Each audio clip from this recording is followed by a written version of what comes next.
A state police helicopter has gone down in the mountains northeast of Santa Fe. Thank you so much for joining us. I'm Deanna Sausetta. The helicopter was in the area picking up a stranded hiker near Santa Fe's Baldy Mountain last night when it was forced down. News 13's Kim Holland is live at the command post at Hyde Park with the very latest. Kim. Search crews have been out since last night when the chopper went down, but bad weather quickly moved in and crews have been fighting rain, snow, low clouds, and extremely poor visibility.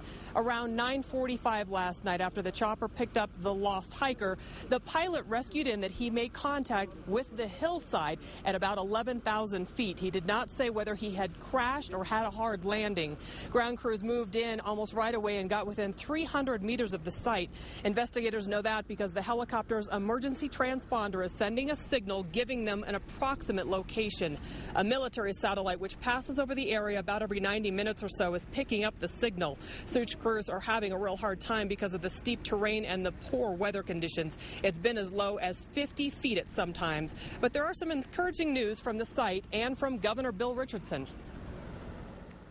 He called in and said that they had made contact with the hill and said that they were not 10-4, meaning they were not okay. And that's something that concerns us, but also because we did have a transmission from the pilot, we are still very, very optimistic. My wife and I are here to express our support, to lend every possible resource. I'll sign every single emergency declaration so that we can rescue him.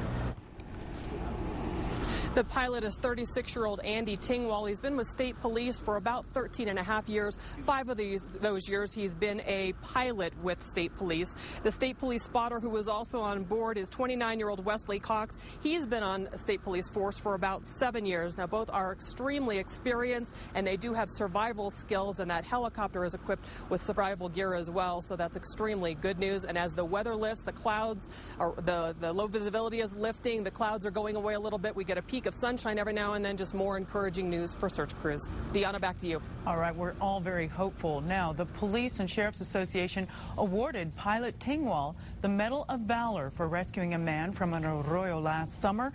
Officer Cox was given a Purple Heart after a car hit him on 2001 on I-25 south of Santa Fe.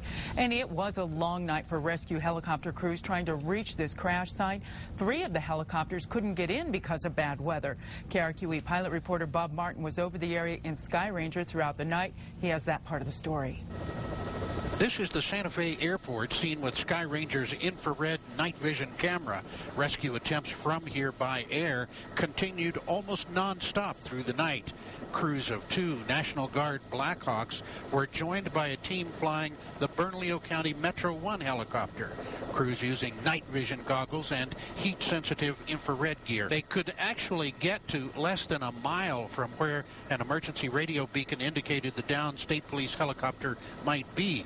But then they were turned back time and time again by thick, low clouds, snow, and icing conditions. That's because the site is at extremely high elevation up in the heart of the rough weather now moving through the state. It all makes the job much tougher.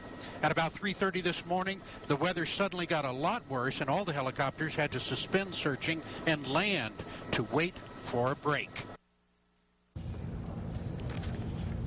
Right now, you're looking at a live picture of the search area. We're just to the northwest of the Santa Fe ski area in Santa Fe Baldy.